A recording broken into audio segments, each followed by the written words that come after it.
Hey y'all. Here to vlog about Love and Hip Hop New York Season 3 episode don't remember.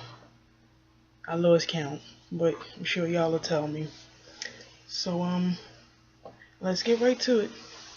So it starts off with Rich and Erica, and they're talking.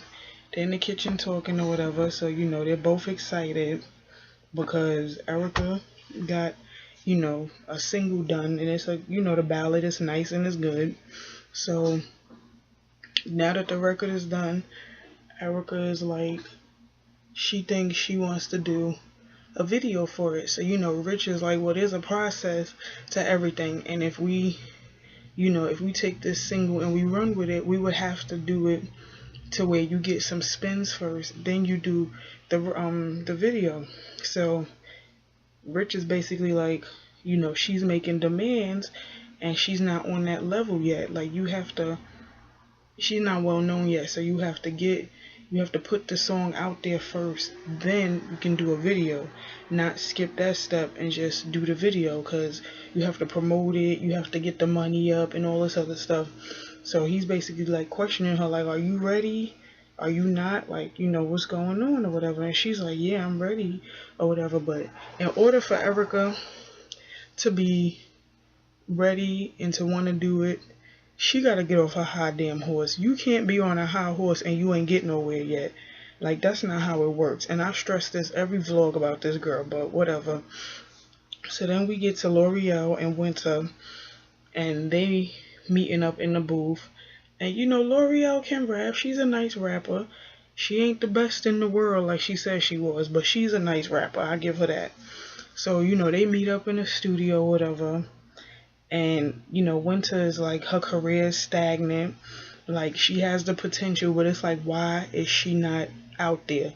Why has she not blown up yet? So we find out that L'Oreal is managed under Angela Yee. So, Winter is throwing shots at Angela Yee, like, well, who is Angela Yee? What does she do? And I'm sitting there like, no, this bitch didn't. Okay. Almost everybody in New York listens to Power 105, Hot 97, Power 105, Hot 97, 107.5. I don't think they're a radio station anymore. I'm not sure, but they listen to them stations. Now, Angela Yee is a radio personality on The Breakfast Club with Charlamagne and DJ Envy. Yeah, I know that about Angela Yee. Damn, I keep messing up her name. But you want to try and play Angela? Who the hell are you, Winter? You just a chick that's in the main credits of Love and Hip Hop, who claims she's gonna write a book.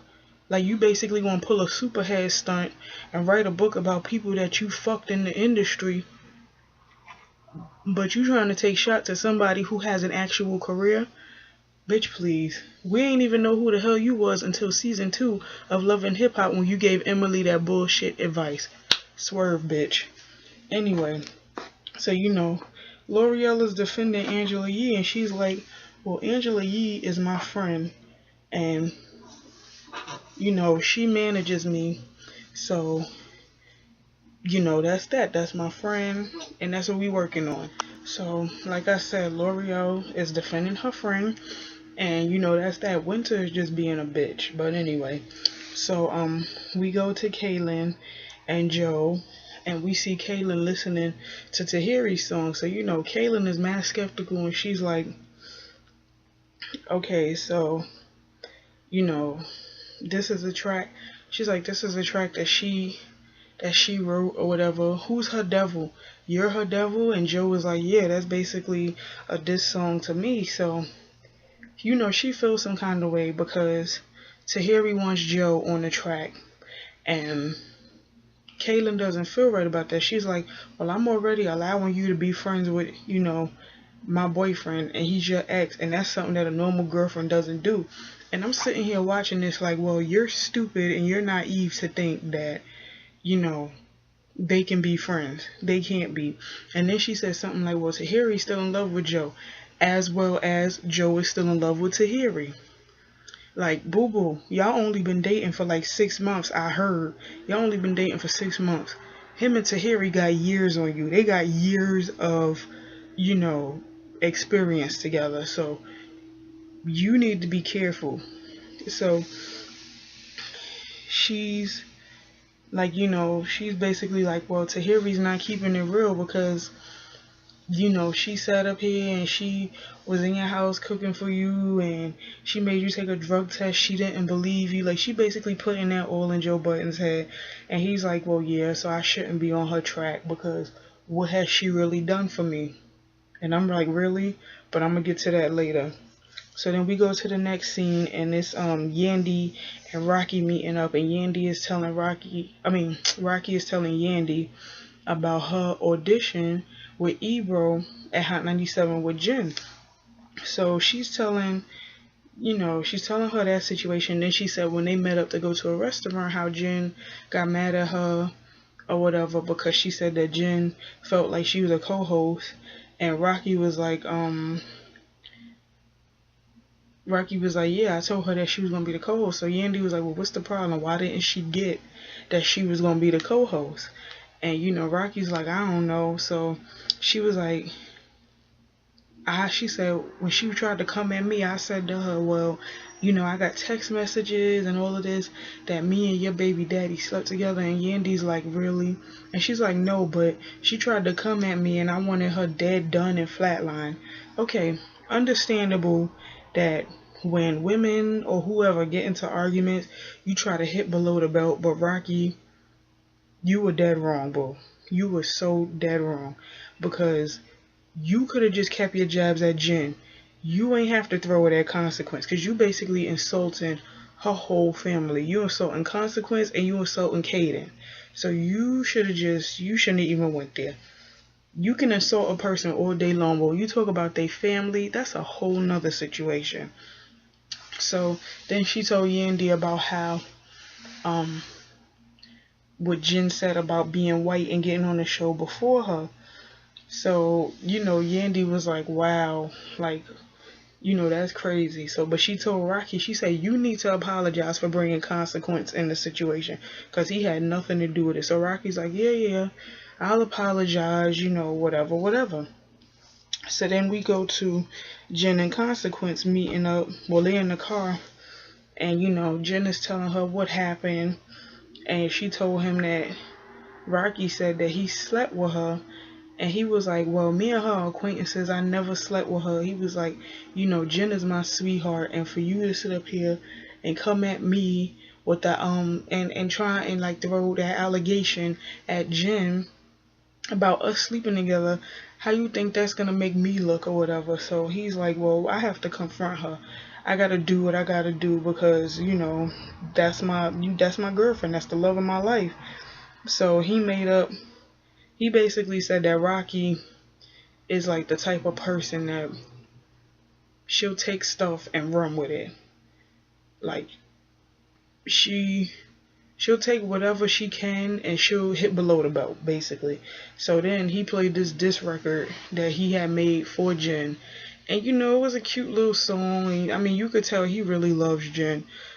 But I'm like, y'all are just a hot mess. You better let this girl fight her own battles. But I mean, I'll give Consequence this one because his name shouldn't have came out of Rocky's mouth. Like, she shouldn't have even made mention of him. So then we go to Yandy training with her cousin. Now, this whole scene pissed me off because I understand as a trainer, you gotta be hands-on, literally and figuratively with your, I don't know, what would you call it, clients, whatever. But this dude didn't look like he was, he looked like first of all, he had his hands all over Yandy. And then all them other exercises Yandy was doing, you're going to take a picture of Yandy bent over, lifting a weight with her ass towards the camera. I see why Mendices was mad. Yandy was doing every other exercise, but as soon as she did that one, here you are with your camera. That's your cousin? Okay. So that didn't sit right with me either.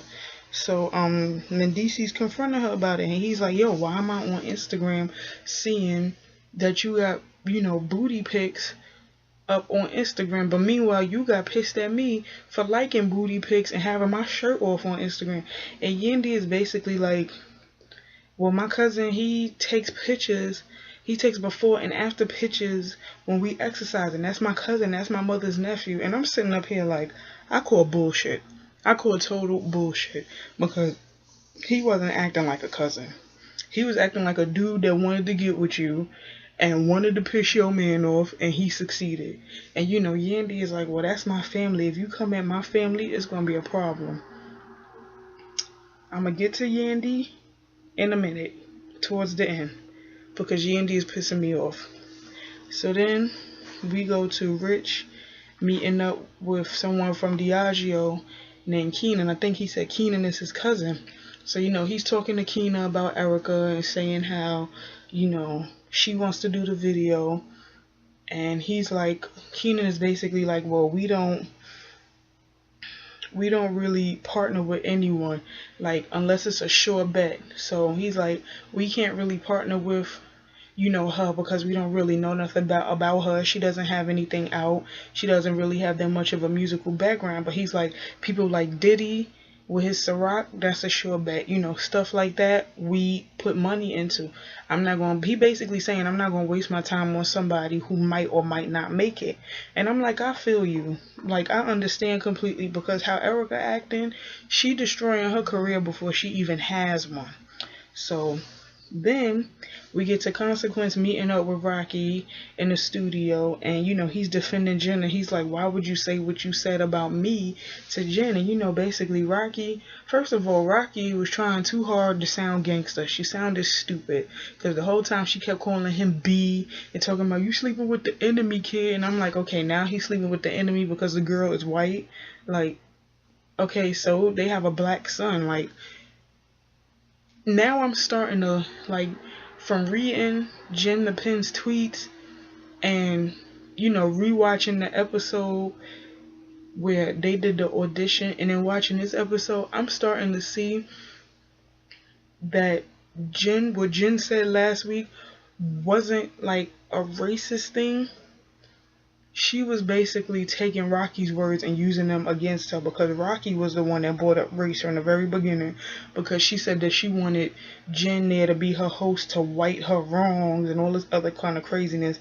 But it's like, now she's like, well, you sleeping with the enemy and blah blah blah. Like, just, Rocky is annoying. Like, somebody needs to whoop her. Like, can we get another episode with Tahiri whooping her ass? Somebody need to whoop her ass, because Rocky is a bitch. She is a total bitch. She's a shit starter. She's a Josie.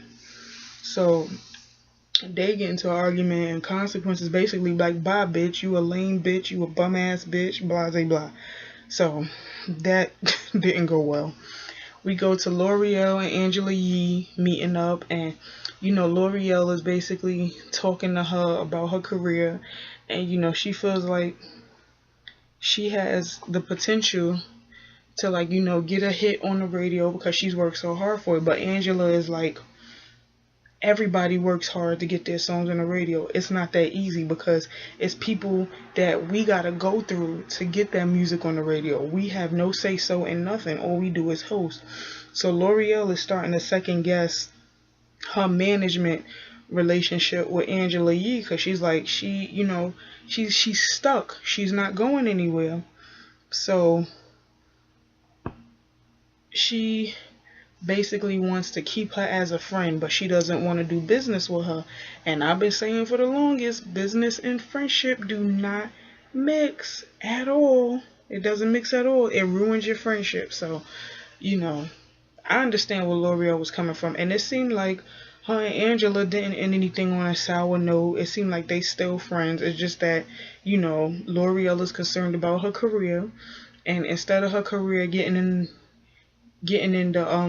the way of her friendship with Angela, she's just like, well, maybe you shouldn't be my manager anymore, but we can still be friends.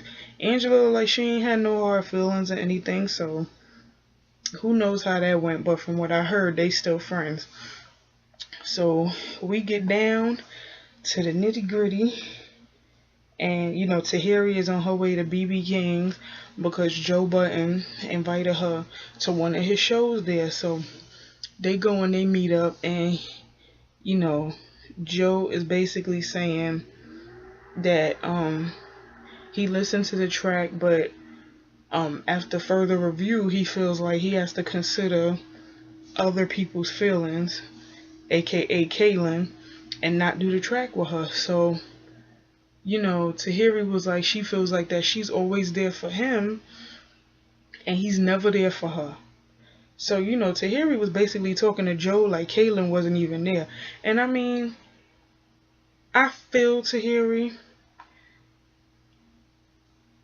I don't know. This is a sticky situation. But this is a situation that Kaylin created.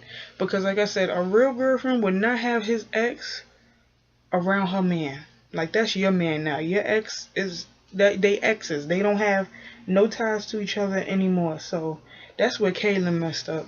So I get why Tahiri was ignoring her. And Tahiri's like, well, now all of a sudden you don't want to do the track with me because you want to consider Kaylin's feelings. And you know, Kaylin is like, well, I've been there for him, you wasn't there for him, and I've been doing this and that. And Tahiri's like, well, if you was handling your business, he wouldn't be calling me all the time. And I'm like, there's a lot of truth there, because he stayed calling her. They always together. Like, it's only like, this is probably like my third or fourth time seeing Kaylin this whole season. And this show been on since the beginning of January. We saw a piece of Kaylin at that barbecue. We saw Kaylin another time when she was talking about how she holding Joe down. Just, this girl is so naive. And Kaylin is so naive. And she's stupid. So, you know, Kaylin basically tried to throw shots at Tahiri, talking about some bitch, you 34 and just trying to start a rap career, and I'm 21. So, you know, Tahiri punched her in the mouth. And Joe was like, well, you look stupid. She was like, well, don't call me no more, like, you know, rapper. And he's like, I don't call you. Joe, you do call that girl. Like, Joe is a terrible friend to Tahiri, and Tahiri is a good friend to him. So I've been saying for the longest, leave him alone. Leave him alone. Leave him alone. Because all he doing is dragging you down. Leave him alone. So the next scene we get to is Erica and Rich. And this scene looks so fake, because Erica came down the stairs and walked to Rich because he was training or whatever. And it looked like she was doing a damn runway walk. Like, the shit looked so fake. But anyway, so they met up, and she asked him basically, you know, she's like, okay, well, I gave you a week to give me an answer, and then I gave you an extra week. What's the verdict on me doing a video for my ballot? So, you know, Rich was like, well, I met up with Keenan, and he was like, we don't want to put no money on a video that we're not even sure is gonna make it. So, you know, of course Erica felt some kind of way, and she felt like Rich was being cheap because he don't want to do the video. And, you know, I mean, Rich has a point. Like, you can't put out a single. First of all, if you put out a single, you have to promote that on a mixtape, like on Twitter, on Facebook, on, you know, SoundCloud, something like that. Like, you have to promote it on the internet, promote it however you can. Then if it gets big enough, make a video. Well, if you promote it, because you already made it, if you promoted it and everything, and it, like they said, got spins online or whatever, then you make the video. Like, that's how everybody is doing it now. K Michelle with her mixtape, Tamar Braxton with Love and War, and then she did the video, and now she has an album coming out next month. Like, there is a process to everything, and it's like Erica is not getting it. And on top of that, she thinks she know every damn thing, and she don't. Like, you new to the game, and I mean, it's better for you to listen and close your mouth. Like, oh my God. So she got mad at Rich because she felt like he was being cheap as far as the whole video thing going. I'm like, well, you know what? You ain't never going to have a career. So I'm just like, Erica's annoying. So then we get to the last scene where Mendeecees meets up with Maurice. And he's like, yo, why you have Instagram pictures up of my girl or whatever? And Maurice is like, well, that's my job and that's what I do. So, you know, I'm not taking the pictures down. Mendeecees is like, yo, take them pictures down. Like, that's disrespectful. And he's like, I'm not taking no pictures down or whatever. So they going back and forth, and Mendices is getting pissed by the minute. And I'm like, you know what, this dude is dirty. Because he talking about that's a part of his job. I'm pretty sure part of your job ain't. I'm pretty sure everybody else you train, if that's what you really do, you don't take pictures of their ass and put it on Instagram. Bullshit. So when Mendices choked his ass out, he deserved it because that was dead wrong and that was disrespectful. And Yandy, she keep going on and on and on and on and on about how she want a ring and a wedding. You not acting like a wifey, because a real wifey would have put her cousin in check and been like, take them pictures down, my man not feeling it. When you had a baby with Mendices, you basically said, because you and Mendices are still together, you basically said, okay, this is my family now. So I'm going to have my man's back 100%. He gonna have my back 100%, whether I have a ring or not. Not, oh, because I don't have no ring, we just boyfriend and girlfriend, so we doing boyfriend and girlfriend. Like, her mentality is stupid. That's why he ain't gonna marry your ass, because you treat him like he's a nobody. Like, y'all might as well not be together. You might as well be a single mom collecting child support how you treating Mendices. And Mendices is a good man. If you don't treat him like some other woman will, so... But the episode ended on that note, and next week it just looked like it's gonna be the aftermath for the whole Mendices and Maurice thing. Yandy's gonna confront Mendices. Winter is throwing some book release party, and I guess it hit a sour note with L'Oreal, something that was in the book. So it looked like it's gonna be a pretty good episode. This episode was crazy. It was drama filled. So I'll be here next week to vlog about it. So see you guys next vlog. Sorry the vlogs are delayed. My computer's acting up, but I'm doing them the best I can. Bear with me. If you can't, then don't subscribe. I don't know what to tell you. But see you guys next vlog. I'm going to go to bed now. So thank you for tuning in. Peace.